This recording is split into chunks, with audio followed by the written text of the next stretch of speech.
Bom dia, boa tarde, boa noite, amigos, colegas, povo da minha amada Porto Alegre, Brasil e mundo. Estamos começando dos estúdios do Sindicato Médico do Rio Grande do Sul, mais um Sala de Prescrição, aquele programa de esportes que fala de tudo até de esportes, às vezes mais focado em futebol. Estamos hoje recebendo com um enorme prazer um cara que há muito tempo eu queria conhecer, sou fã dele, por conseguinte ele é meu ídolo. E já começou com uma... Ele tem várias histórias pitorescas que ele estava contando em off, e nós já começamos com uma história pitoresca, que o nosso técnico de som e imagem, o nosso hondurenho Rei Nério, disse para ele: o senhor, por favor, chegue mais perto do microfone, o senhor se coloque mais para lá, o senhor se coloque mais para cá, o senhor cuide de não sei o quê. Ele deu tanta ordem que eu cheguei pro nosso convidado e disse: Claudião, faz como tu quiser, porque entre os dois quem sai é ele. Então, com muito prazer, é que eu coloco para vocês que estamos recebendo Cláudio Roberto Pires Duarte. Que enorme prazer tê-lo em nossa companhia. Olha bem, Cláudio Roberto Pires Duarte é nome de artista de novela mexicano. É um nome bonito. Cláudio Duarte só, e era Claudião só também, né? Só virou Cláudio Duarte quando eu passei a ser treinador, em 1978. Também estamos recebendo a nossa rainha do programa, doutora Alessandra Felicetti, que não deve estar muito feliz. Somos parentes. Tá aí? Tu é Pires? É 3 contra ti agora. É 3 contra ele agora. Somos parentes. Coisa aí, boa. Pronto, agora massacramos ali. Agora e não o tem. nosso já móveis e utensílios João Marcos Riso. E aí, o senhor também não deve estar contente. Bom, eu já não estava contente há algumas semanas, né, por causa do meu time, né, que é o Ser Caxias. Agora, o meu segundo time, eu já estava hoje olhando, porque eu tenho uma camiseta do São José em casa. Que eu digo, se é para torcer para algum time aqui de Porto Alegre, eu vou no Zequinha, né, cara? Porque o Cruzeiro já não está mais, né?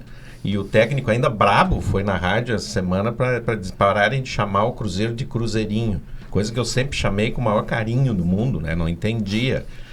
Que é muito pejorativo. Eu digo, Cruzeirinho, cara, o primeiro Cruzeiro do Brasil, né? Porque o Cruzeiro não era Cruzeiro, era Palestra Itália de Minas. Isso.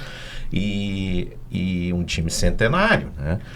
Mas assim, ó, eu tô emocionado hoje, né, cara? Tô diante também de um ídolo, né? O cara que eu disse, a primeira coisa que eu falei para ele quando entrei, eu disse: Claudião, eu te vi da arquibancada pela primeira vez ao vivo em 1975 contra o Cruzeiro, né? Que foi o primeiro jogo que eu fui, saí de Caxias, vim para cá com um primo meu, 11 anos, e eu estava na arquibancada para ver o Inter campeão. Até comentei com a Alessandra que aquelas coisas do destino também, Cláudio. A hora do gol, tava dando um arranca-rabo do outro lado e eu tava de pé olhando. Eu não vi o gol, cara.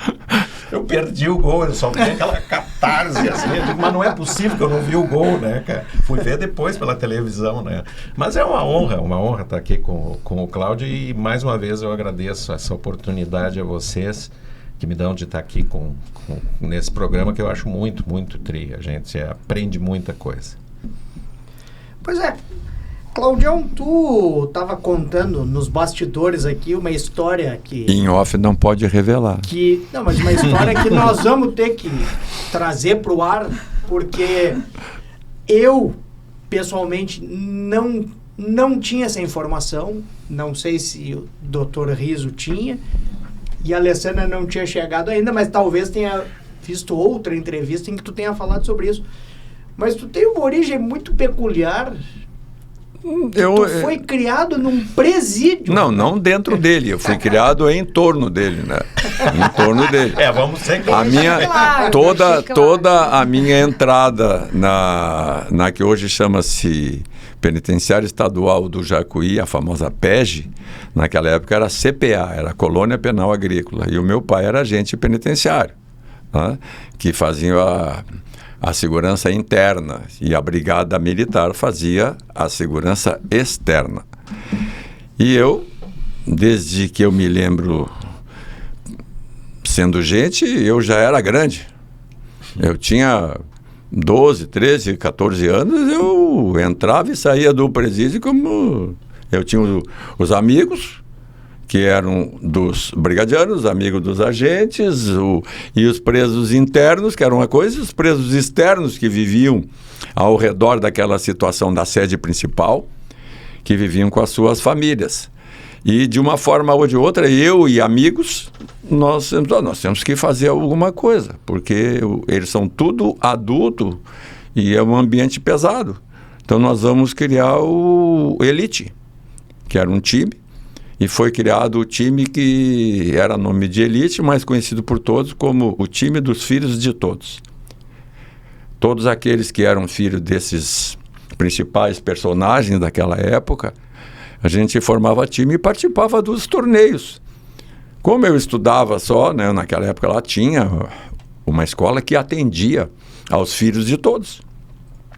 E a gente era colega de aula, todo mundo, independente se o pai era brigadiano, agente penitenciário, detento, como a gente diz ou não.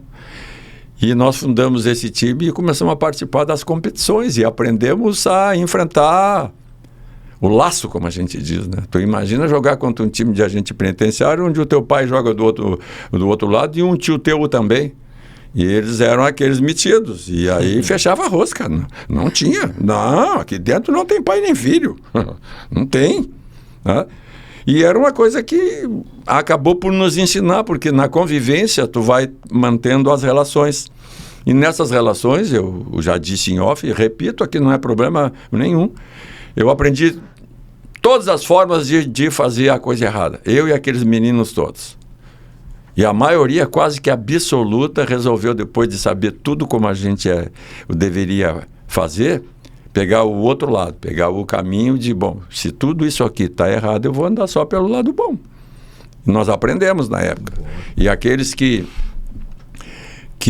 não tiveram, até digo a sorte, de ter saído de lá buscando uma atividade, eu vim sem esperar, eu vim para o Inter em 68 para fazer teste no juvenil com o seu Abílio, tinha 17 anos.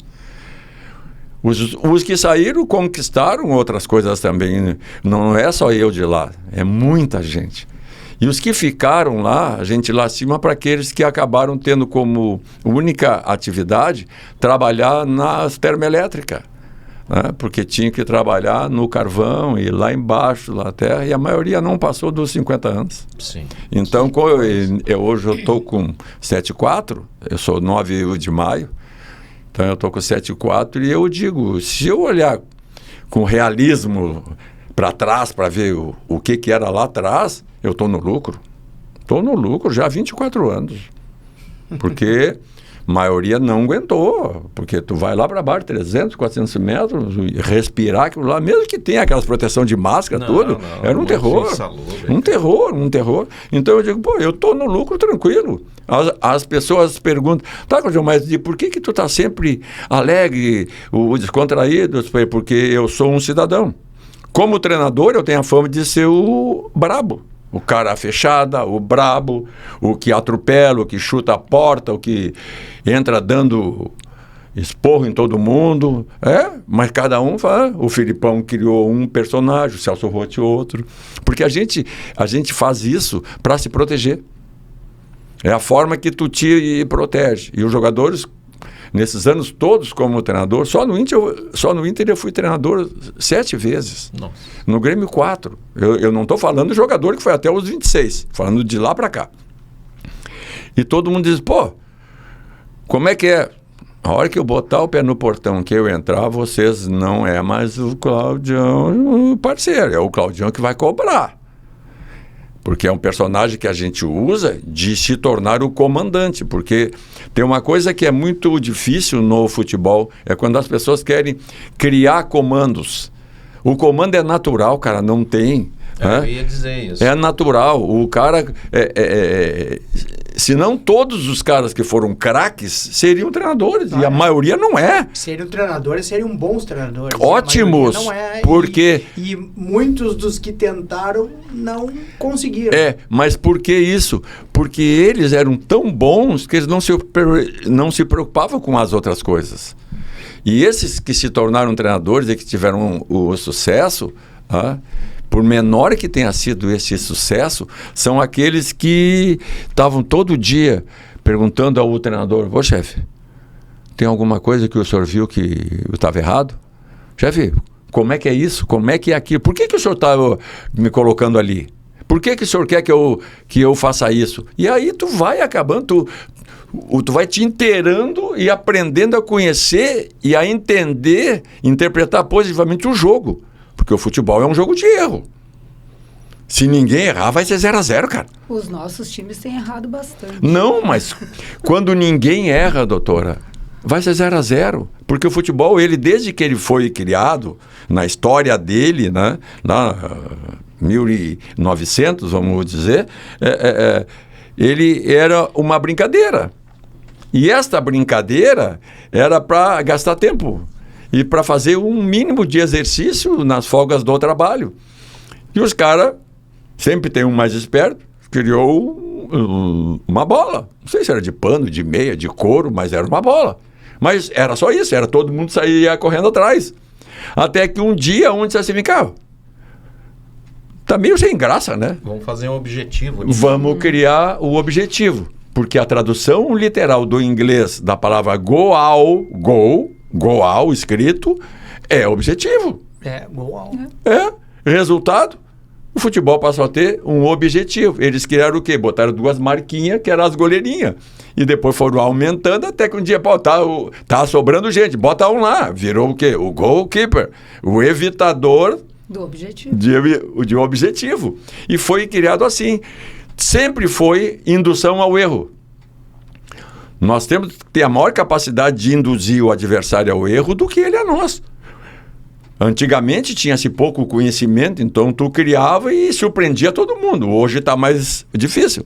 Porque quando tu chega aqui, qualquer time, de qualquer canto, para enfrentar Grêmio e Inter, ele sabe tudo o que aconteceu. Ele já tinha um X9 lá filmando os treinos. Já tinha de qualquer área que torce para o outro lado e entrega tudo. Bom, eles treinaram isso. Então é muito difícil surpreender hoje. Como o jogo hoje é um jogo muito intenso, é uma intensidade grande, é só a gente pegar que no meu tempo, quando um cara de meio campo corria 5 km no jogo, o cara era um leão. Hoje o cara corre 15. Então está diferente a intensidade, né? Tudo aquilo. O que o futebol melhorou é que ele criou um suporte que beneficia todo mundo. Tem suporte, tem bola boa, que antes era uma bola que se tu cabeceasse ficava a marca dos gomos. Se jogasse na chuva, ela de 500 gramas que ela tinha, ela passava para 2 quilos. Né? Couro? Não, couro e costurado com tento. Né? Resultado, o futebol é o mesmo de sempre. Um jogo de indução ao erro. Se ninguém errar, 0-0. Ele cresceu e melhorou porque a ciência, né? De fazer um cara de um jogo desse, de 5 passar para em média 15 quilômetros por jogo, tu fez o quê? Tu pegou um tempo, até o meu lá, que foi nos anos 70, a gente era o Fusca. Andava 60 por hora. Mas para estragar era difícil. Agora os caras são Fórmula 1. Qual é o carro mais moderno do mundo, doutor? O Fórmula 1. A partir dele é que se cria as outras coisas. Então hoje os atletas são Fórmula 1. Mas por incrível que possa parecer, pode quebrar na largada, como o Fórmula 1 quebra de vez em quando. Porque ele está no limite. Por isso que as lesões hoje, e aí vocês são médicos, é uma discussão que a gente está batendo muito. Eu, como presidente de honra do sindicato, a gente bate nisso, o calendário está se apertando tanto. A forma como os caras estão treinando, eles estão no limite. Hoje, uma das figuras principais numa comissão técnica não é mais o preparador físico, não. É o fisiologista, é os caras tudo tirando gotinha da orelha do cara para ver se ele está no limite do estresse, vai estourar ou não, porque O jogo foi ficando tão intenso e continuaram aperfeiçoando o treinamento para levar os caras ao limite deles. Resultado, nós não temos como antigamente, que a gente tinha só lesão de trauma, lembra? É chute na bunda, é chute no joelho, é cotovelo na cara, tudo bem. Ok. Hoje não, hoje é tendão, é músculo, ligamento, qualquer coisinha, porque eles estão no limite. E quando houve essa modernidade em torno do jogo e ele ficou mais intenso, os treinamentos continuam sendo. Vocês sabem, um jogador para recuperar de um jogo de domingo para quarta, ele precisa de quantas horas? 72. 72 horas. Bom, 72 horas começa outro jogo. Não dão tempo. Aí o treinador, para não ser chamado de vagabundo, preguiçoso, ele dá uma meia folga de segunda de manhã, joga domingo de tarde, meia folga segunda de manhã, vão para o campo fazer trabalho relaxante, mas trabalham, né? Na terça vem e tem que treinar para preparar para o jogo de quarta. Cadê o descanso? Quantos são os times hoje que estão sem a maioria do seu elenco num final de campeonato? Acho que todos. Não, é praticamente todos, tá? Mas tem gente que tem até 8, 10 jogadores fora. É isso aí. Porque cada lesão não é como antigamente. Para tu ter um estiramentozinho, é quando tu resolvia esticar a perna onde não devia. E aí tu ficava uma semana parado, tu dava bom.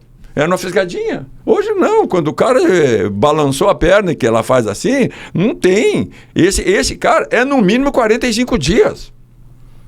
Porque ele tem que fazer a recuperação, tem que fazer o fortalecimento, readaptar aquele músculo que está remendado, entre aspas, para o próximo trabalho. E o próximo trabalho tem que ser tão organizado que não adianta ele só fortalecer aquele músculo. Ou ele pega os paralelos e ajuda, porque hoje está tendo lesão muito por isso. Tu foi ao limite da musculatura de um atleta, que hoje é Fórmula 1, mas tu esqueceu dos que suportam aquilo tudo. E o resultado é lesão toda hora. Lesão em cima de lesão por quê? Tu não descansa, tu não recupera. E o pior, que é o que me dói mais, né, é que nós temos... a situação de quando um treinador, não interessa quem seja, só olha, nós vamos jogar domingo, eu vou dar folga segunda e terça, e esses caras voltam na quarta-feira, porque não tem jogo. Tem uma quarta que não tem jogo, e o cara resolve. Vagabundo. Sim, manda embora, preguiçoso. Com o que ganho, eles tinham que estar treinando. Vem cá, mas ninguém estava falando nisso, estava falando na parte séria, correta. E os profissionais recomendam isso, os médicos, os departamentos todos recomendam. Mas o contexto não aceita. O Grêmio agora vão voltar quarta. Aí tinha uns criticando lá que não jogaram nada e... Eu estou dizendo, tu olha bem. Esses caras, eles estão, se tu pegar lá o cara que cuida dessa área, ele te mostra. Aqui, ó, ele está no limite e está 80% de ter. O outro já está com 90%. Esse aqui tem 50% ainda. Então, tu tem que hoje fazer um gerenciamento de elenco onde o treinador, eu não posso mais escolher simplesmente pela técnica. Nem pela compreensão tática, porque como é um jogo de erro, taticamente eu tenho que organizar para enganar os caras. Eles vão tentar me enganar e eu tento enganar eles. Né? Hoje eu estava discutindo, hoje cedo, e os amigos assim, mas esse goleiro do Grêmio, tomou não sei o quê. Aí eu assim, pessoal, para e pensa. Se tu pegar todas as que ele não deixou entrar, tá no lucro. Não tem como não errar. Vai errar porque faz parte do jogo, é jogo de erro. E pegando isso, né? Que ele na entrevista ele saiu e a primeira coisa que ele disse, eu errei. Eu achei que ele ia alçar a bola na área. E ele chutou no canto. Eu não achei que se ele chutasse lá ele ia conseguir chegar. Então errei, encerra a questão. Ele não deu margem pro pessoal ficar. Por quê? Porque ele é um profissional correto e decente. Claro. E porque eu penso o seguinte: se ele tivesse ficado ali o cara tivesse alçado a bola... E o outro tivesse cabeceasse feito fez do gol, o culpado era ele também. O culpado era ele também. Não, e outra coisa, aí, pelo erro dele, ninguém falou o erro que originou a jogada. Tudo. Que saiu a falta. Tá. Que foi o Cuejar que perdeu a bola. Eu tô dizendo, então. Às vezes é assim, não, mas o cara pegou a bola, driblou um, driblou dois e fez o gol. Para um pouquinho, então eu vou te provar por que foi erro. Lá no começo, aquele que errou o passe, aquele que tinha treinado para ser um lançamento, ele resolveu transformar em condução, onde não tinha espaço, perdeu a bola, ele ficou fora. Os outros que saíram para dar ele a possibilidade de um passe lateral já estão fora do jogo também, porque os caras já roubaram lá. Quer dizer que eu vou culpar esse que tomou aqui? Não, eu tenho que ir lá e pegar. Aonde houve o primeiro grande erro? E isso a gente faz, o treinador faz. Hoje tu tem a possibilidade, pelo maquinário, né, de tu editar. Tu pega um jogo como aqueles de ontem e edita. Pega o cara lá, teu lá, isso aqui, ó. Me transforma a atuação desse aqui. O cara faz um compacto de toda a participação do jogador que tu quer saber. E ele te dá, o cara vai ter no máximo 2 minutos. No máximo 2.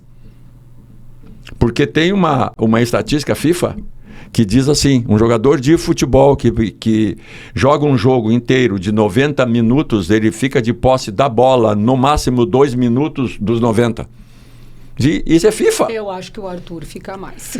Pode até ficar, eu acho que ele está nos limites, porque estatística sempre né? Tu tem que somar tudo e a média tem já países que não chega a 2. Nossa, que interessante. E aí um cara, o chamado Johan Cruyff, né? Que foi um craque da bola, mas um craque de cabeça aqui, era inteligentíssimo, né? Ele disse, eu não posso ficar preocupado com o que o meu jogador faz nos 2 minutos.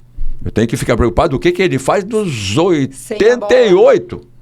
O sem a bola. Porque ele pode sequer tocar na bola. Mas se ele cumprir função, se ele cumprir suporte, se ele marcar para os craques decidirem o jogo, acaba o jogo, eu elejo ele o melhor, ele disse. E não o que deu drible, balãozinho, janelinha, meia-lua, lembra? Janelinha, meia-lua. Não, pessoal, não. O futebol não é isso. O futebol, o talentoso está ali para ser o fator decisivo do jogo. E tomara que seja a nosso favor, porque o outro time também vai ter um ou mais assim. Muito difícil, cara. Se tu pegares o Messi hoje, o Messi marca? Não. Mas todos os times que ele jogou e a seleção da Argentina, os caras têm acordo. Nós temos que correr por ele, pessoal, porque quando roubar a bola, dá nele, ele resolve o jogo. Por quê? Porque ele tem aquele, chama espectro ou aspectos, o autista. Espectro. Espectro autista, isso né? Dizem, mas eu nem sei se tem. Não, é verdade. Isso como lá na criação. Tanto que se tu olhar, se tu pegasse uma câmera ampla, ou estar num estádio e cuidar só dele, tá? Ele está caminhando, assim, olhando para um lado, olhando para o outro. E os caras marcando lá, e ele olhando para um lado, caminhando no campo.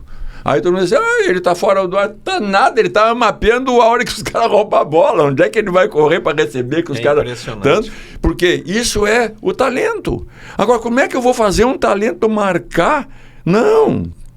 Eu tenho que ter jogador que saiba o tamanho da capacidade e que entenda o quê? Eu sou operário. Eu vou ter que correr por alguém. Porque se alguém vai ganhar o jogo para mim, para eu ganhar o meu salário, para eu ganhar o meu prêmio do jogo, do campeonato, seja o que for. O problema, futebol né, Claudião, é isso. É o operário achar que é o craque. Aí tu entrou numa boa que... Isso eu sou chato nessas coisas. Eu disse, todo mundo diz, mas jogador incomoda. Incomoda os ruins, rapaz. Bom não incomoda. Quem incomoda é o ruim. Porque o ruim, ele vai querer fazer o que o outro faz e não sabe. Aí, em vez de virar teu amigo, ele vira teu inimigo do próprio campo. Pô, é o meu que está complicando o jogo contra mim mesmo. Vem cá, tu aprendeu aonde isso aí? Não, porque eu tentei, mas tu não tem que tentar, tu não sabe. Aí quando o treinador é sincero, honesto e diz, tá? Primeira reação do cara é se sentir o quê? Ofendido, xingado e tudo. Ainda mais hoje em dia. Mas aí com o tempo, o treinador que faz um gerenciamento de grupo e de pessoa, porque gerenciar pessoas é horrível, cara. Não, tu me diz, é fácil nada. Cada um tem uma origem, cada um tem um pensamento, cada um tem um... É um terror. Mas aí tu vai mostrando para ele. Tenta fazer isso aqui. Não faz ali, faz aqui. Pô, professor, deu certo. Até um ponto que alguns tu consegue eles entenderem e eles viram grandes jogadores. Quantos jogadores Grêmio e Inter já mandaram embora? Porque eram ruins, incompetentes e foram para outro time e foram para a seleção brasileira. Não, e nem seleção brasileira. Atualmente, um que está chamando muito atenção Reinaldo. é o Reinaldo. Foi elogiado pelo Mas Abel eu- ontem. Mas o estádio inteiro mandava ele embora, xingando. Eu, Dr. Jefferson Oliveira, tenho prova em casa. Eu dizia, o Reinaldo é bom. O Reinaldo Eu é conectei voluntarioso. Não, ele não é craque. Eu queria o Reinaldo. Ele não é craque. Eu Mas se tu conectei. analisar a característica dele, com a idade que ele tem hoje, ele tem lançamento, ele tem condução. Tudo. Vocês viram o que ele fez ontem? Ele bateu bota uma lá. lateral na cabeça do zagueiro. Não, mas ele fazia bastante E aquilo é isso. treinado, Ah. cara. Ele colocou exatamente na cabeça. Não, Doutor. mas aqui ele também fazia isso. Não, é que antes do treinamento, a gente olha assim, não, ele estava treinando. Sim, mas se ele não tivesse treinado primeiro, sozinho, com Isso. as bolas pesadas, Agora é o ir Jean para um Lucas canto fazendo e isso. treinando para ter a força, porque só força não resolve. Não, aquilo é técnica. É a alavanca necessária que eu boto, porque se eu botar só braço, ela não vai longe. Eu tenho que botar o tórax junto. Tem que ir lá no tórax, ir lá Não, dá pra ver é uma como ele alavanca faz. tipo aqueles arcos antigos dos índios, sabe? Sim. Bota uma alavanca aqui para dar no meio lá, e aí bota lá. Então, o cara colocou a bola perto do bico da pequena área do outro lado.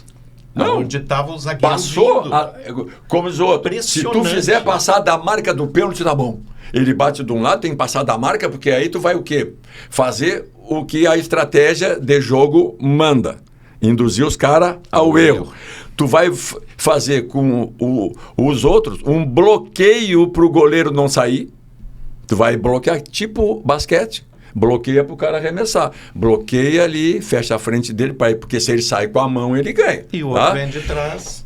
E quando esses caras correm, eles levam a zagueirada do outro time junto. Aí o teu, não é que ele vai estar aqui, o teu vai estar lá e vai entrar por trás e vai fazer o gol. Porque Exatamente ninguém vai o que conseguir aconteceu. pular com ele, porque não tá todo mundo bloqueado. Hoje tu faz bloqueio, tudo, para induzir a erro. Eu gostei do Abel, que ele disse assim, ó, cara, o Mirassol é o seguinte, cara, é a bagunça mais organizada É verdade. que eu já vi. Ele disse, tu não tem como parar os caras. Entende? E outra coisa, eles aproveitam, eles ganharam, eles empataram uma a menos. Eles têm um empate, uma vitória a menos que o Flamengo em casa. Mas eles não perderam nenhuma, né? Ô, Claudião, esse time me lembra muito um Gama, ali perto dos anos antes- 2000, que era o treinador. Não, antes disso, e aí, doutor, eu vou pedir permissão para complementar aqui. A Vênia, a Data Vênia. O Data Vênia chama isso, né? Se tu pegar o time do Mirassol, isso é uma opinião minha, concordo se tu pegar o time do Mirassol e botar o fardamento do Grêmio ou do Inter neles, eles não jogam metade do que estão jogando. Porque todos os jogadores do Mirassol já passaram por time grande e não deram certo. Aí quando eles conseguem chegar num estágio, num time que não cobra deles que eles sejam craques e se organizam, eles ficam tão fortes quanto. Mas o Abel falou isso. É assim. Que pesou no São Paulo, falou do Reinaldo, que pesou, que no São Paulo ele foi dispensado, no Grêmio também. É? Porque jogar nesses times a camiseta pesa, diferente do que eu tô jogar no dizendo, Mirassol. tu jogar num time pequeno e todos, ali tu pega, todos os jogadores jogaram em time grande. Todos. E todos foram dispensados. Então, eles são o quê? Regulares. Teoricamente, entre aspas, operários. Quando se junta 11 operários, que todos têm a realidade clara na frente, o seu limite, Mas sabe tem- o seu limite. Mas tem a mão daquele técnico. Não, né? Pelo olha o que eu amor de estou Deus. dizendo. Operário organizado Isso. por quem? Por um técnico. Um técnico que chegou lá e o clube disse para ele: tu não tem que ser campeão aqui. Tu não te preocupa aqui se tu perder por incapacidade do time, a gente reconhece. Tá? Se tu cometer erros, nós vamos te chamar aqui. Porque nós queremos uma relação positiva. O jogador chega, ó, pessoal, vamos provar que para esses caras aí que dispensaram vocês, pô, na hora, qualquer treinador vai dizer que é isso, ó. Esse aí, ó, o treinador desse time aí é o que te mandou embora, tu, tá? E disse que tu não jogava nada. Eu só não quero que tu jogue o que tu pensa que jogue, sim o que tu joga. Não joga o que tu pensa que tu vai nos atrapalhar. É o que o treinador faz, porque estrategicamente é muito fácil escalar um time, como a gente diz. É muito fácil. Bota os melhores que tu tem, acabou. Bota Foi os o melhores. que o Zagallo fez em 70. Bota os melhores e organiza. Faz um cara que era dispensado de time porque era desinteressado, porque não reagia. Pô, se tu for bom treinador, tu bota a mão no ombro dele e vê se ele cresce com uma proteção. Se ele não crescer com essa proteção, tu entra e rasga ele no meio, entra dando porrada nele. Porque são personagens diferentes. Um precisa de um abraço, outro precisa de um carinho, e o outro precisa ser atropelado, xingado. Ah, mas o ignorante daquele treinador, cara, ele trabalha com os caras todo dia, ele sabe quem reage como reage. Claudião, e aí tu vem perguntar o do Gama. Quem era o treinador do Gama em 99, 2000 ali? Não, 99. Foi uma campanha que o mais surpreendido de todos fui eu. Me convidaram. O senhor era o treinador? Sim, senhor. Aí eu disse assim, o senhor foi num super técnico? Não, eu fui num monte deles. Mas tudo bem, mas daí... No super técnico eu fui num monte. Teve um que me chamou a atenção com o Gama, que o Milton Neves meu amigo, perguntou: Claudião, por que tu não explodiu? E eu acho que foi o Tite que disse: como não explodiu? Mas como assim? Ele é um técnico reverenciado. Não, eu já era treinador no Rio Grande do Sul, vocês é que não conhecem. Não, é verdade. Só que o que eu fiz? Eu chego lá, os caras dizem: olha, o time que tem é esse aqui. Nós não temos dinheiro para comprar ninguém. Aí eu peguei os parceiros, pesquisa para mim, origem. Pô, ali geri, os caras acham. Fulano, hoje em dia, mais ainda. Fulano, reuni. A chance de recuperar moralmente e melhorar para a próxima competição é agora. Não vou mandar contratar, porque a primeira coisa que eles têm medo é que tu mande embora quando o treinador chega. Sim. Quantos que ele vai mandar embora? Quantos que ele vai dispensar? E aí, onde é que eu vou? Eu já fiz uma conta, comprei um carrinho, comprei um terreninho lá pro... Os caras já pensam nisso. E tu chega e diz aqui, tô fazendo uma análise aqui, resolvi, decidido já. Os caras já... Não vai ninguém embora. Ninguém. Se é para morrer, morremos abraçados aqui. Pô, tu vai pro lado psicológico, do emocional, do cara. Isso não é eu, é qualquer treinador. A não ser que ele não tenha a capacidade de entender que um precisa de um abraço, um precisa de uma palmada. Um precisa que tu converse macio. Eu dou sempre como exemplo, doutor, tu que é coloradão. Tu sabe que era um cara chamado Luiz Carlos Melo Lopes? Sim. Caçapava? O Caçapava, se tu gritasse com ele no campo ou xingasse ele, o treinador, no vestiário, acabava o jogador.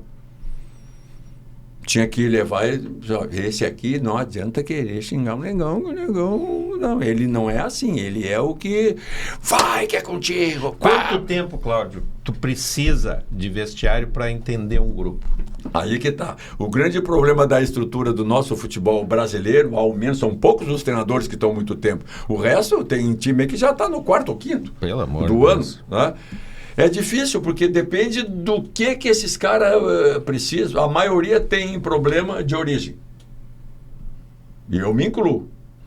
Eu era de uma família muito pobre, tá?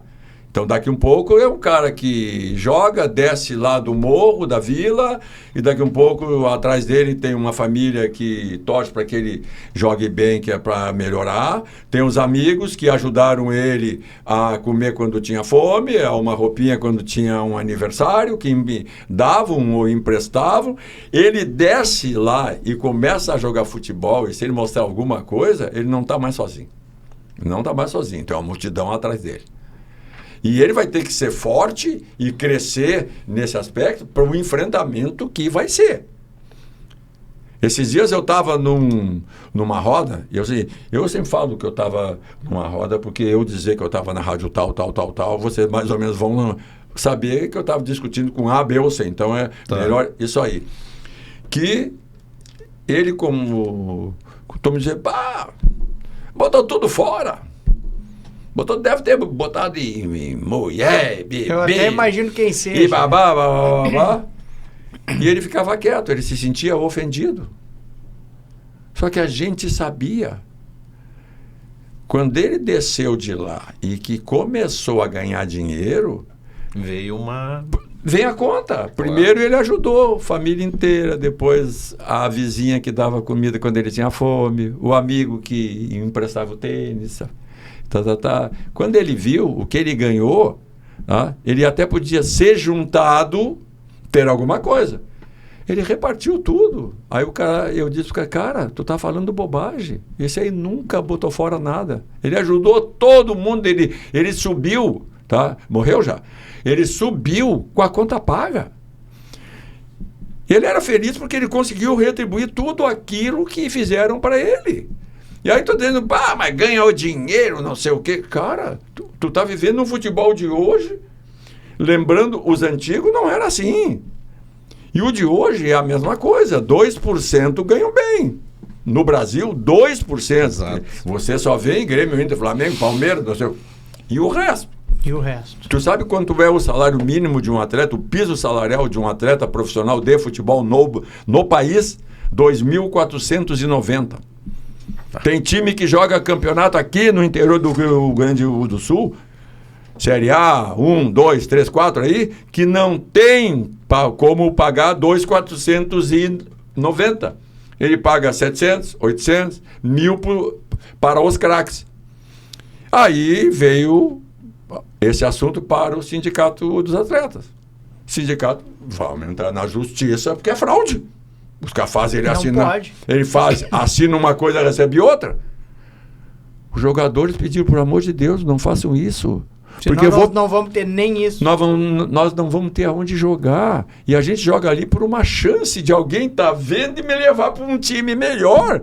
Não me tirem a chance. Tu imagina?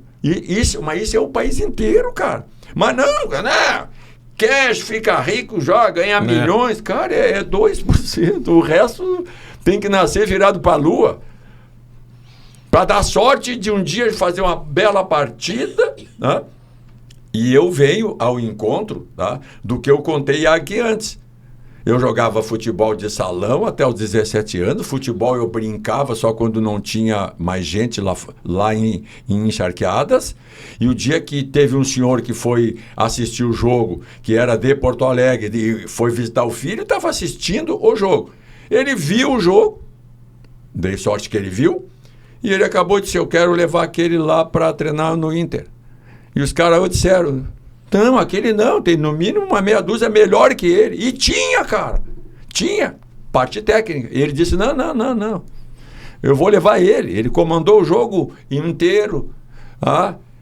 Ele era o cara que estava jogando e organizando e comandando o companheiro, é desse tipo que eu gosto. E me trouxe, em 5 dias eu estava aprovado pelo seu Abílio nos Eucaliptos.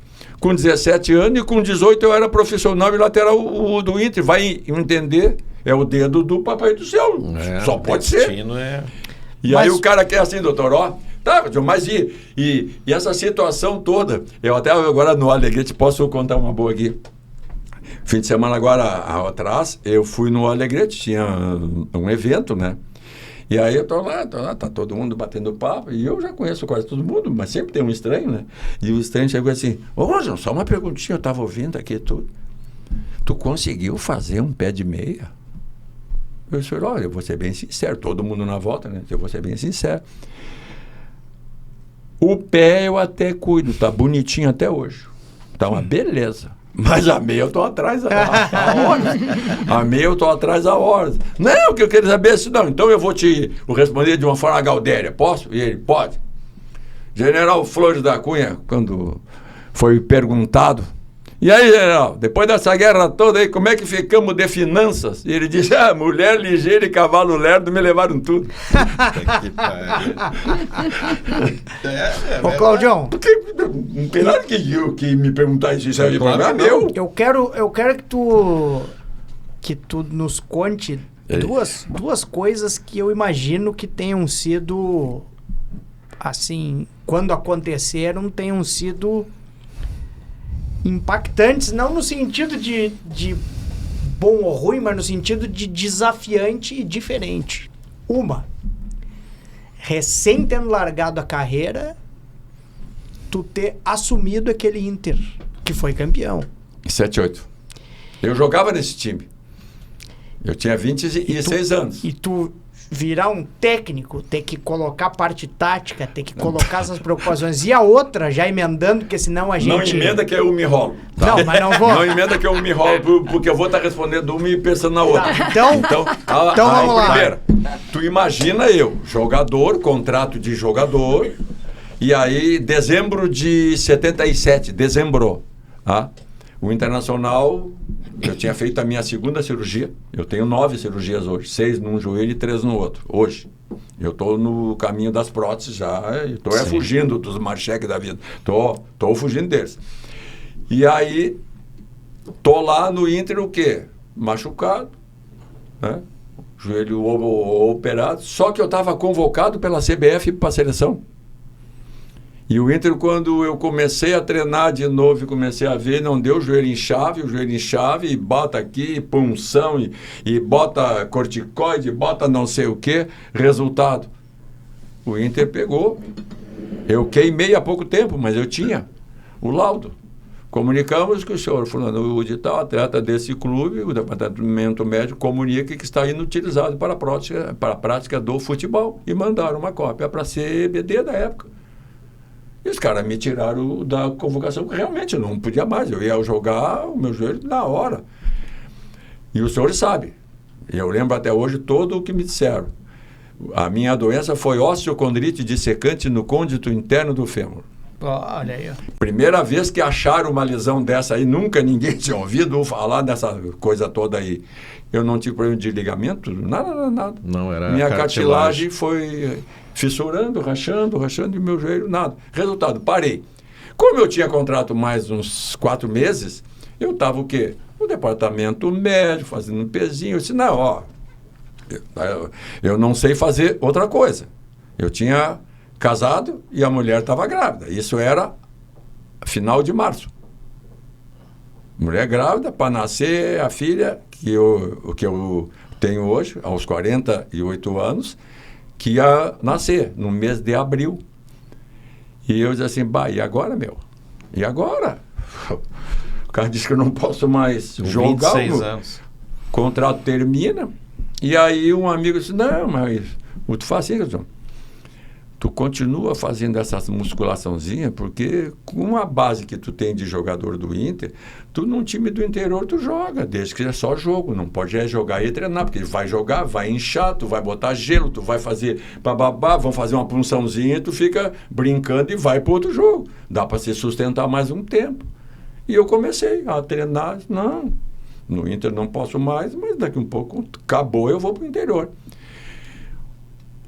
O presidente e o vice-presidente, Marcelo Feijó e Gilberto Medeiros, eles acabaram optando por trocar o treinador. E eles me chamaram. A gente quer que tu fique treinando o time aí. Eu disse, não. Eu quero ser jogador. Não, bota o treinador do júnior, como todo mundo faz. Quando vier o nome, não, porque nós vamos contratar um treinador de nome, não sei o que. Ok, então deixa ele aí. Eu não quero. Aí não, mas tem que ser tu, porque o do Júnior vem, depois tem que voltar. E tu conhece os caras. Eu era presidente da Caixinha, presidente da Associação dos Atletas. Sim, e futuro presidente do sindicato. Comando. Que foi 7-8, né? Ele disse, não, tu é o que apita aí. Resultado, desci no vestiário, disse, olha, eram os caras que eu jogava. Galera, pessoal, quer que eu treine vocês? O que vocês acham? Não, eu só disse pra eles assim, olha... A partir de hoje, o Claudião aquele terminou. Não, ainda não. Isso teve que ser depois. E aí eu disse, olha, me chamaram lá, estão contratando um treinador famoso, que está num super campeonato, ele vai levar entre 1 semana e 10 dias para vir. E aí os caras pediram, tá? Para eu ficar aqui organizando, estou avisando, se vocês concordarem, eu até fico, senão eu não vou ficar. Aí eles levantaram todos e disseram, não, fica, a gente te ajuda aí. Eu disse, não, porque o outro treinador, esse que está para vir, e era início de campeonato brasileiro. Primeira semana, 3 jogos, ganhamos 3. Pai, né? Aí tá para a segunda semana, eu disse, quando é que o homem chega, né? Eu disse, não, deu uma zebra lá. Deu zebra, vai ter mais um jogo. Na próxima semana, fica aí. Mais 3 jogos, ganhamos outros 3. Pô, na semana que o cara estava liberado, o presidente chegou para mim e disse, olha, o fulano tá pronto lá. E aí nós vamos ver como é que vamos fazer. Eu disse, não, traz ele agora. Traz agora. Ele disse, não, se eu te tirar agora, a torcida me enforca. Porque estava aquelas 6 jogos, 6 vitórias. Né?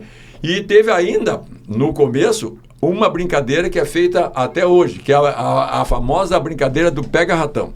O que era o pega-ratão? Isso, eu já vi tu contando isso No aí. Primeiro jogo, contra o Maringá, a tática pega-ratão, no Paraná, eu, que era jogador, quando eu saí do campo, os repórteres tudo, meteram no microfone. Eu não tinha experiência nenhuma. Qual é o esquema para o jogo? Mas eu sabia explicar esquema. Eu disse, nós vamos jogar. Não, mas do esquema tático, ó. Lá da onde eu sou, tinha os açudes. Quando a gente tinha fome e não tinha comida em casa, a gente fazia os pega-ratão, que são armadilhas que tu bota na beira do açude, quando o ratão do banhado pega, a casinha cai em cima e tu prende ele e já tem boia para todo mundo. Vai ser estilo pega-ratão. A hora que eles acharem que eles estão bem, nós pimba neles. Eu brincando. Ganhou uma, ganhou do outro, os caras. E aí vai ser o pega-ratão, enquanto não perder ele. Fazer o quê? Na brincadeira. Foi uma brincadeira que acabou virando uma expressão que gente que não é da bola hoje usa. Se eu tivesse registrado, eu estava ganhando dinheiro. Pelo pega-ratão. Resultado, né?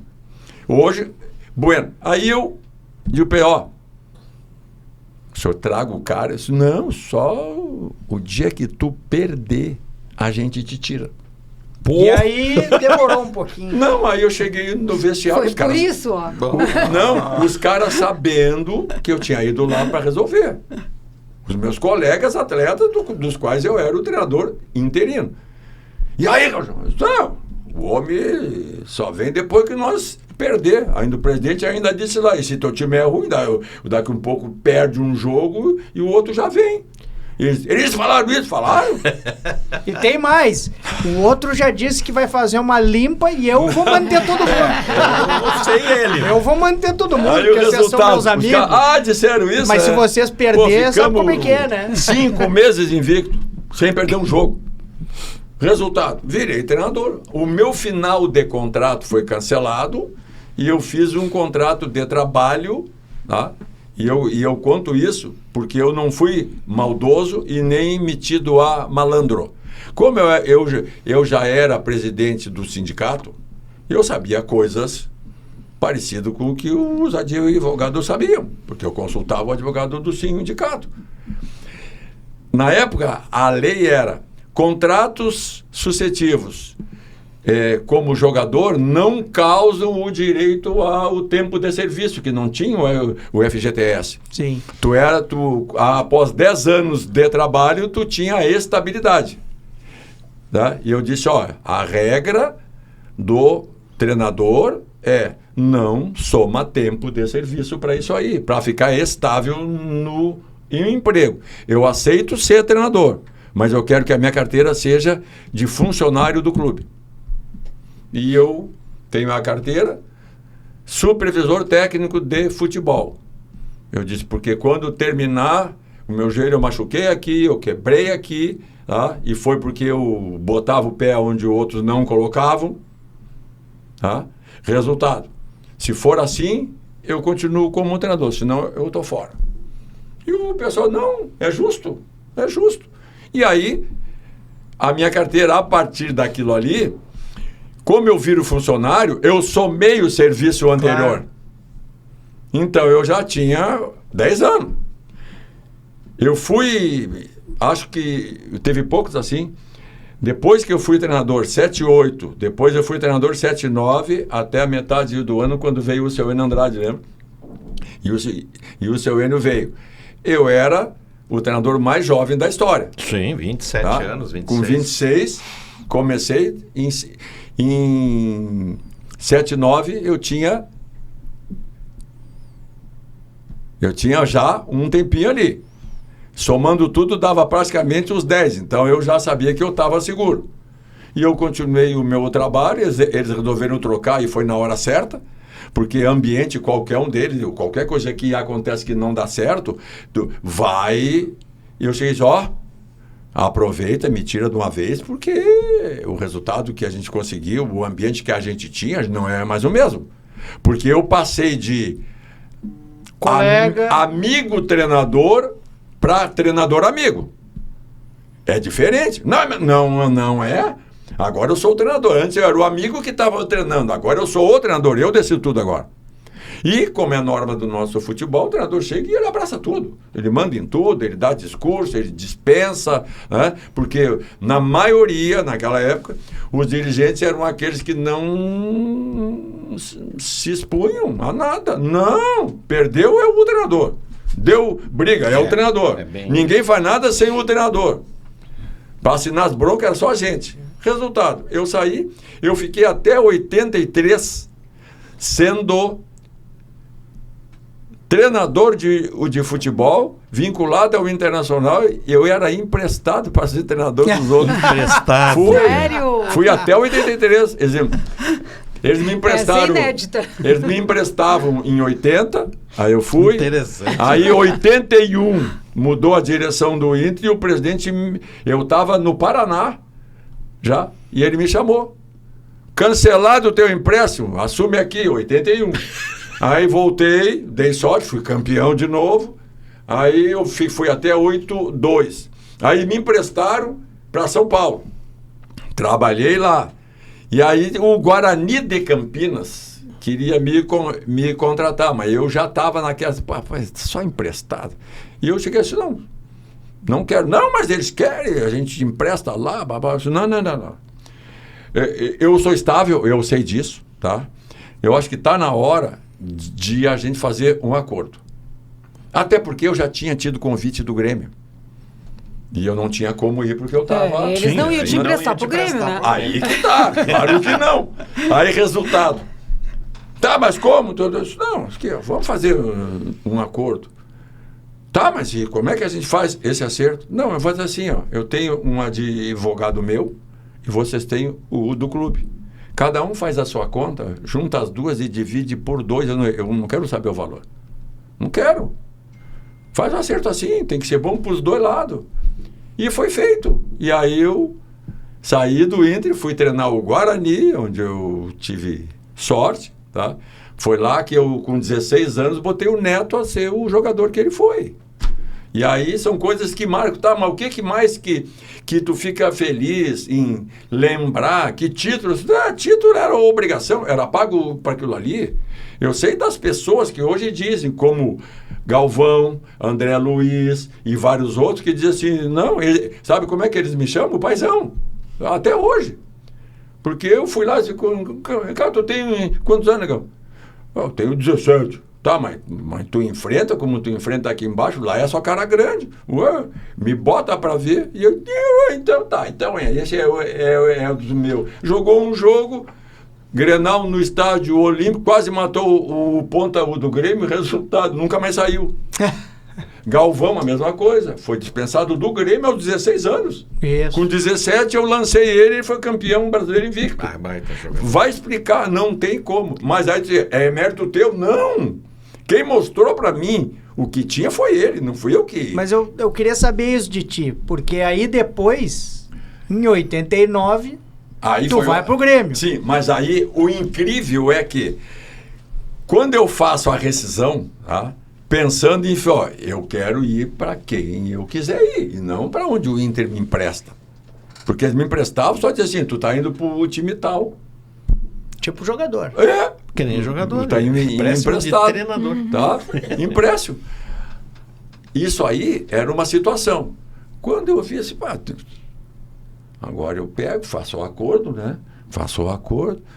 Daqui um pouco, outros times vão querer, e os que me convidavam e eu dizia que não tinha como, daqui um pouco, porque, pô, se eu disser que eu não tinha o sonho de ser treinador das duas grandes instituições do meu estado, que eram exemplares da época, eu seria mentiroso. Não tem como não ser. Eu disse, pô, eu fui treinador do Inter, dos 26 aos tantos anos. Imagina o dia que eu for treinador do Grêmio, eu vou poder morrer velho dizendo, bah, saiu lá de Treinei os dois. Saiu tipo o Eni Andrade, cara. Era a mesma coisa. Saiu lá de charqueada, pô, o cara treinou 7 vezes e 4 vezes. Tá, mas aí Pô, que tá. aí Porque que eu quero fazer o paralelo com o Roger. Não, é diferente. Eu quero saber como é que foi a diferente. torcida e como é que foi o ambiente e o teu sentimento. Doutor, é tudo. Quando eu acreditei, agora esses caras, isso era 83, doutor. Eles só me convidaram em 89. Eu disse, mas o que é esse filho das mães, pai? Quando eu estava preso, eu estou toda hora. E aí, Claudião, dá para vir? Aí agora que eu estou livre, ninguém me quer. E aí tu passa por uma situação difícil. Né? Porque eu vivi a minha vida viajando, sendo treinador em outro estado, e não levava mulher nem filho, porque tinha escola. E aí eu já estava naquela, aprender a viver sozinho. Vai embora. Aonde eu ia era morando em hotelzinho, quartinho de hotel.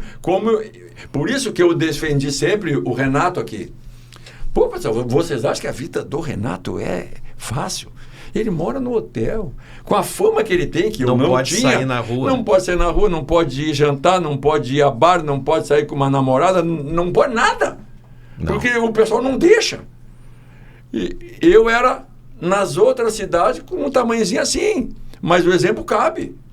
A tua vida vira um transtorno. Resultado. Eu tive que passar o tempo inteiro vindo em casa de vez em quando. De vez em quando. Quando tinha uma folguinha, pegava um avião de manhã e ficava o dia inteiro na família e de noite voltava, porque tinha treino no outro dia. Aí me convidaram. Quando me convidaram, foi a maldita situação aquela, porque o treinador era um cara que eu adorava, Rubens Francisco Minelli. Foi meu treinador, meu amigo até o falecimento, porque eu fiquei amigo dele. Amigo de não tendo fazer nada, pegar um avião aqui e ir para São Paulo na chácara dele lá em Valinhos. Passar o fim de semana que ele ia dizer, vem que eu quero conversar. Bora. Ia lá. E aí, chefe? Então, tem 1000 histórias nossas, né? 1000 histórias. Tem mesmo, tem boas, tem ruins, tem tudo. E eu, Minelli no Grêmio. Quando me convidaram, eu liguei para ele. Pô, chefe, porque eu convivia com ele aqui. Pô, chefe, me convidaram assim. Eu disse, não tem mais o que eu fazer. Ele tinha perdido o famoso Grenal do século, não por culpa dele. Porque quem lembra do jogo, o Grêmio estava 1-0, o Casimiro do Inter foi expulso, e o Grêmio deu um baile de 11 contra 10 e deixaram de fazer uma meia dúzia de gol por arrogância, por achar que era um craque dando um espetáculo. E dizem que brindaram champanhe no intervalo. Dizem, não sei se é verdade. Resultado. O menino disse, não. Eu esperei. Depois dessa, tchau. Não, aí eu disse, qual é o tamanho da bronca, chefe? E ele me contou tudo. Bronca é aqui. No outro dia eu falei assim, fechado, com uma condição. Vou dar o treino quarta, quinta e sexta. Sábado viaja para Vacaria. Se perder ou empatar, vai para o octogonal da morte para a segundona. Tá? Eu não volto sequer no ônibus. Tá, mas quanto é que tu quer para tu ser treinador? Não quero nada agora, eu vou na coragem. Se eu ganhar segunda-feira, a gente decide. Porque se eu perder, eu nem no ônibus volto. Pode Foi perguntar pro para eles. Tribunal da Morte. Tá, eles estão vivos aí. Mas já tinha o Edinho, o Jamir... Não, tinham chegado naquela semana. Não, foi bem naquela semana que tinham vindo 3. E estreou 3 lá, cara. Mas nem foi que tu pediu. Os caras não, já estavam contratados pelo meu Minelli, mas não tinham chegado ainda. Aí vocês, e tem mais esses 3. Vambora. O craque do time, que era... Aquele jogo lá. Era o cara das broncas, com Paulo Santana, com a imprensa, tudo, era o Assis. O Assis era o craque e os treinadores não botavam. Ou botava de vez em quando. Aí foi uma campanha, doutora. Campanha, os caras desmanchavam tudo. Aí eu chego, a primeira coisa que eu faço... Assis, vem cá. Eu já conhecia ele.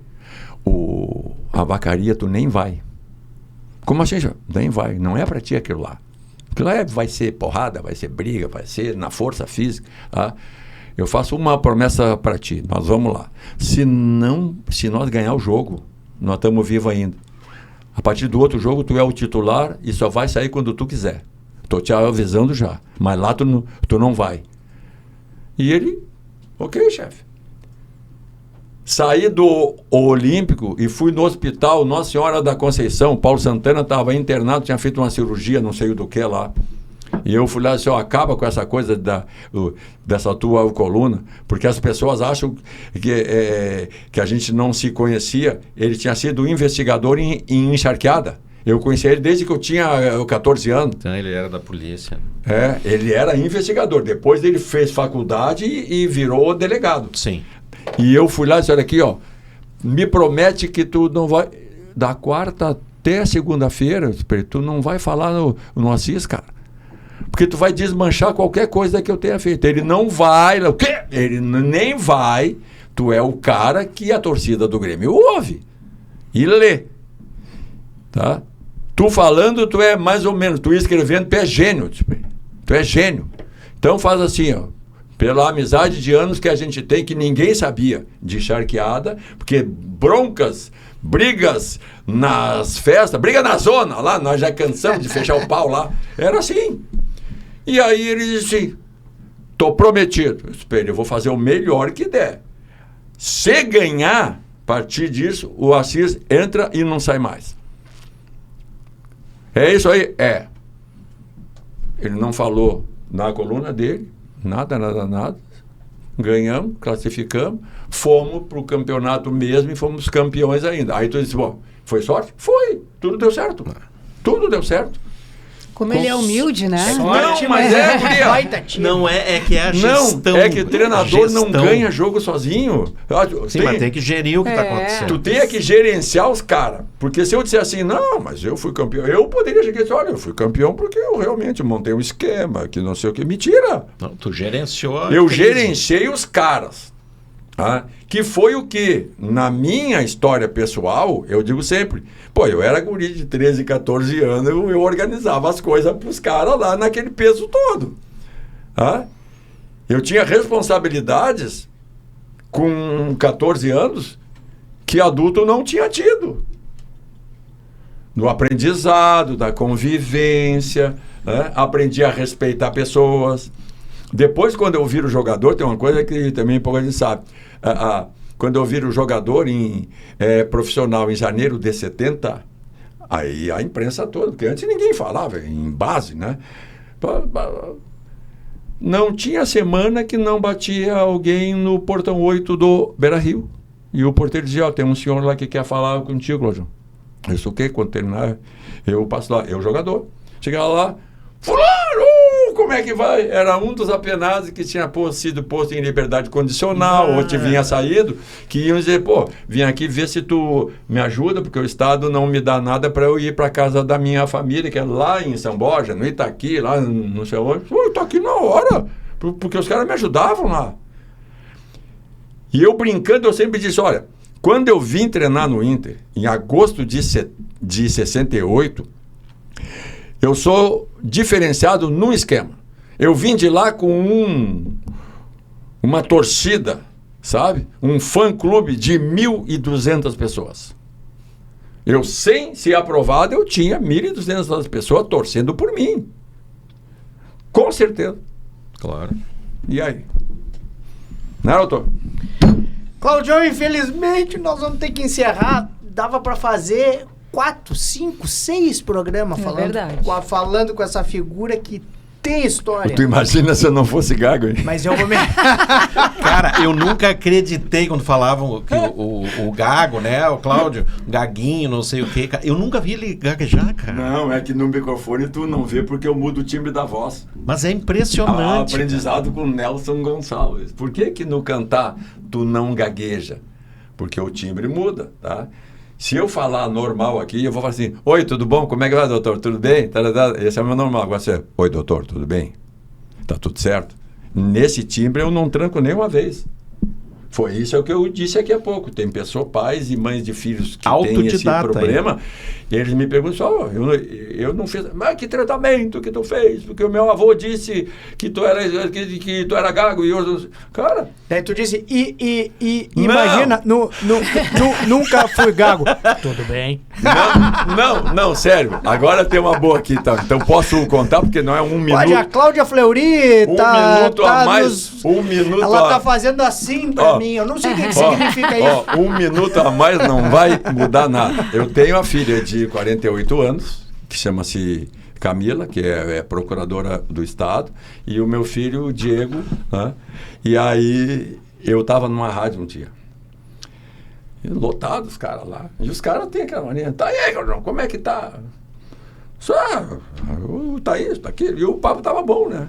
E começaram a me provocar. Eu disse: cara, a única coisa que eu tô chateado, cara, e sinceramente eu vou ter que confessar aqui, eu tô chateado. Mas o que houve? Todo mundo perguntou. Isso não. Meu filho está desempregado. E aí o meu filho veio aqui na rádio de vocês aqui, porque tinha um anúncio lá que estavam precisando aqui, e ele veio. Chegou lá, botaram ele num tal de RH lá. Botaram um tal de RH que eu não sei nem o que significa o tal do RH. Botaram com uma moça lá, e a moça chegou a pensar: vamos ter que preencher uma ficha aqui. E ele, E aí ela perguntou: seu nome?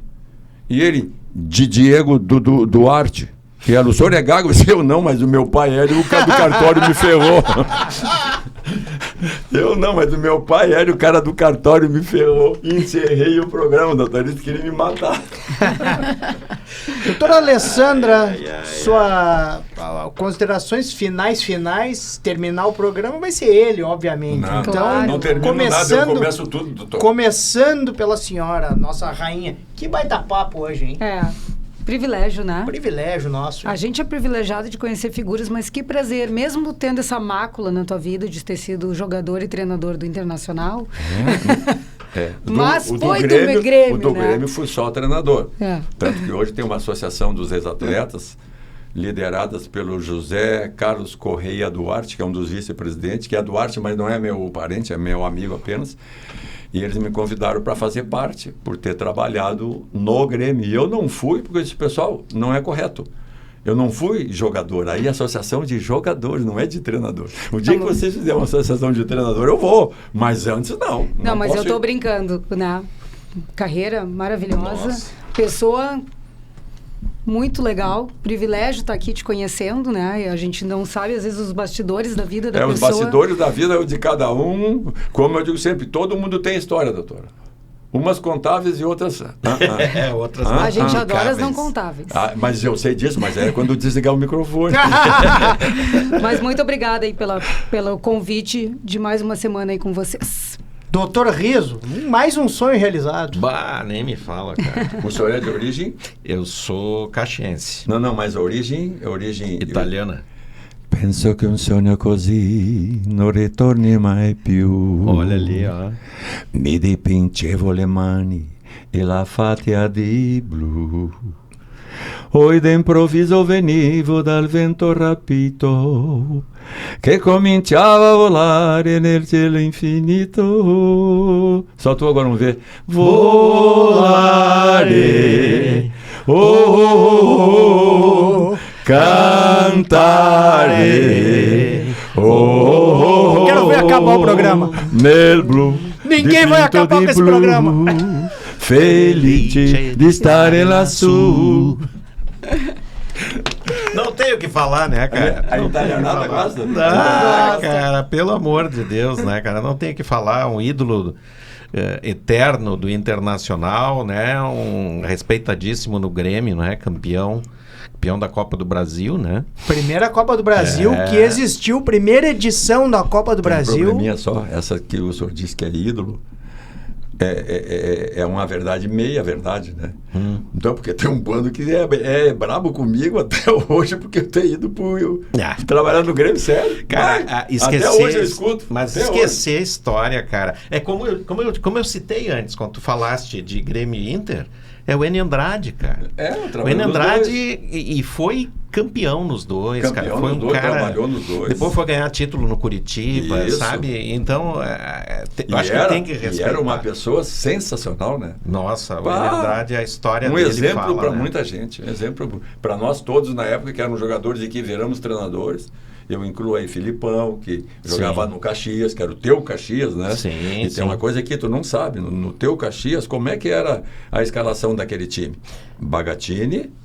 Era Osmar, Sérgio Vieira, Bagatini, Luiz Felipe, Sedenir. Depois a gente teve o Jorge Tabajara, que pegou a bola com a mão. Que depois eu trouxe para ele. Não, quem pegou foi o Segato. Foi o Segato. Foi o Segato. Tá? Então assim, Bagatini, Vieira, Filipão, Sedenir e Tabajara. Tá? Osmar, Clóvis, que é meu irmão.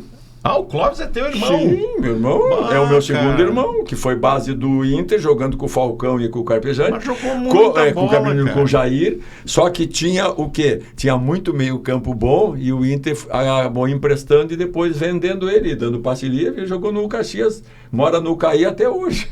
Jogou muita bola, junto com o Paulo César Tatu ainda, mora com o Tatu, Jurandir. E o ataque, João Carlos, Bebeto e Jurandir. João Carlos, Bebeto e Jurandir. A gente teve outros, teve o Edgar, teve gente muito boa. Mas ele fez parte desse time, ele fez parte desse time lá. Por isso que eu disse que tu deveria ter treinado o Caxias. Nunca me convidaram, deve ter algum gringo lá que tá de mal comigo, mas com essa do italiano aqui eu acho que eu engano eles. Eu vou passar isso aí para eles lá. Claudião. Diga, meu doutor. Eu não tenho como te narrar eu tenho e trazer para racionalidade, sim, mas te falar do meu sentimento de como apresentador e como e jovem adolescente que te viu treinar ali à beira do campo e teve contato com aquela atmosfera do futebol. Até cabelo eu tinha, né? E como me encantou. Até cabelo eu tinha, doutor. E as tuas entrevistas e poder estar sentado aqui, te conhecer pessoalmente e poder dar o depoimento dessa pessoa incrível que tu é. E gostaria muito de te ver dirigindo de novo o Grêmio Futebol Porto Alegrense. E eu acho que tu falou várias vezes aqui, eu acho que tu faria uma duplinha com o Renato, hein? Eu fui treinador dele no Fluminense. Ainda queria ver esses dois. Eu fui treinador do Renato no Fluminense. Ia dar samba. Ô Dorico, ia dar samba, Dorico. Foi no bordão, mais um corte, ó. Daqui pra frente, ganhou, perdeu, né? Ia dar samba, Dorico. Eu agradeço, doutor, porque foi uma gentileza, né? Do carinho com que a produtora, a dona Cláudia ali, eu disse para ela, se é Cláudia, não tem erro, é tudo certo. Com esse nome? Com esse nome não falhou ninguém ainda não. Ela me convidou e pra gente o que vale, as pessoas às vezes, que a gente queria agradecer, né? Tu vires aqui, não, quem agradece é a gente quando tem pé no chão, é a lembrança que tem da gente. Porque senão nós vamos entrar naquele esquema fatídico hoje, né? Nós temos jogadores daquela época morrendo depressivos. Porque não aprenderam a ser ex. E a gente bate muito, eu sempre nas palestras, eu sempre digo, pessoal, aprendam a ser ex. Ex-jogador é horrível. Ex-treinador, horrível. Ex-marido, uma porcaria. Ex-engenheiro, ex-médico. O ex não interessa o quê? Ele é horrível. Porque tu perde o chão e tu vai ter que sair de rotinas e quando tu vê, tu tá se enfiando em casa e se encolhendo. Não, aprendo que tudo que começa um dia termina. Só isso. Eu bato nisso porque eu me considero quem batalhou por isso desde que eu tinha 10 para 11 anos. Eu trabalhava com 11 anos. E me resolvia e ainda ajudava lá na casa. Tá? O futebol me ajudou, claro, me salvou da mina, me trouxe, me fez eu ajudar a família, fazer a minha família. Né? Hoje eu tenho 4 netos já. Né? Hoje eu já sou vovô. Tu imagina? Então, eu digo sempre pé no chão, para que a gente consiga ser criativo ao ponto de achar uma nova coisa para que a tua vida tenha valor. E sempre nas palestras, doutor, eu pergunto, como é que chama aquilo que na televisão, que a gente está vendo o jogo lá, que vocês todos vendo o jogo, acaba o primeiro tempo, o que eles dizem ali? O intervalo? Não tem mais uma palavrinha, doutor. Essa é a que interessa. Eles dizem... Os comerciais? Vamos aos comerciais e após o show do intervalo com os melhores momentos e gols da rodada. Ou seja, show do intervalo. Na minha forma de comunicação com os jogadores, eu digo assim, o show do intervalo, para nós, nada mais é do que nascer sem pedir e morrer sem querer. Muito bem. Te dado um intervalo. Faça jus ao intervalo que te deram. Tu não sabe o tamanho dele? Amanhã eu posso não estar aqui. Então eu tenho que comemorar que eu estou fazendo show. Eu tenho que Exatamente. Eu tenho que virar a vida. Eu não posso me encolher, não posso me atrapalhar. Tá? Se eu tiver a minha conduta deliberadamente positiva, tá? Embora eu soubesse como se fazia do outro lado, eu quando olho, eu não olho para o lado para ver os adversários, nem para frente para ver, eu olho para mim lá atrás. Ó, o que deu para tu fazer, tu fez? Fiz. Ah, mas tu perdeu o jogo, perdeu tudo, tu errou na escalação. Pô, mas quem não perdeu e quem não errou? Eu tenho que agradecer por ter feito essa trajetória minha de simplicidade. Sou parceiro, sou amigo dos meus amigos, né? Inimigo eu não tenho nada contra, só fica com a identidade, o CPF e o endereço dele. Um dia eu pego ele. Não é, Claudinho?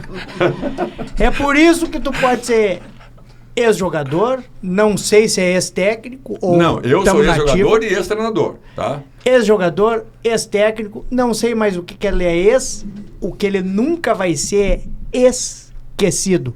Ô Dorico, vai dar samba, Dorico! Beijo pra vocês, até semana que vem.